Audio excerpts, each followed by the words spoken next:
由統一企業社會福利慈善事業基金會舉辦2026愛媽咪祝愛你母親節的公益活動，在1號下午在南台科技大學3連堂來舉行。會中邀請了近年來基金會幫助的台南甲各鄉地區家扶中心以及偏鄉的客戶班新住民家庭的學童甲媽媽，大約400人參加。我們在台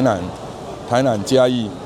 高雄、屏東，我們都有一些偏鄉客戶班的一個專案的一個贊助的計劃。那在這個贊助的計劃過程當中，我們也深深的發覺到說，這些客戶班的小朋友，他們的家庭背景有許多都是我們新住民的家庭。那我們就思考一個問題：這些新住民媽媽們，他們遠渡重洋嫁到台灣來，他們不僅要適應我們台灣的生活、語言，還有生活環境等等等，其實對他們講是一個很大的挑戰。那他們也相當的投入哈，不僅能夠扛起家庭的責任，而且能夠負起教育小孩子的一個責任。那麼我們覺得這是很令人動容的勇氣跟力量。那麼這一次我們舉辦這樣的活動，其實今年是第2次舉辦，但是長期以來，我們在整個一個活動的舉辦來講的話，對我們都是新住民，我們有新住民的親子活動，還有新住民的母親節媽媽的活動，所以這一次是針對新住民媽媽的母親節的活動。那麼我們希望說，透過這個活動，能夠讓我們的媽媽跟親子們之間的關係能夠更加的緊密。所以在整個活動的一個設計裡面，我們有一些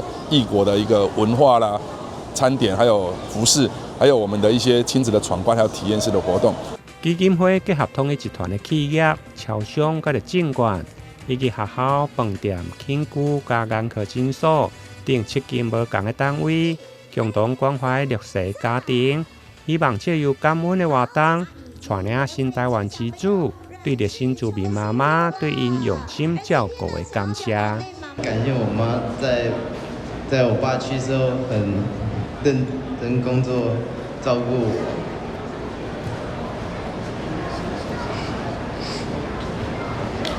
在需要依靠的時候，他總是在我身邊。媽，我愛你。抱一下媽媽好嗎？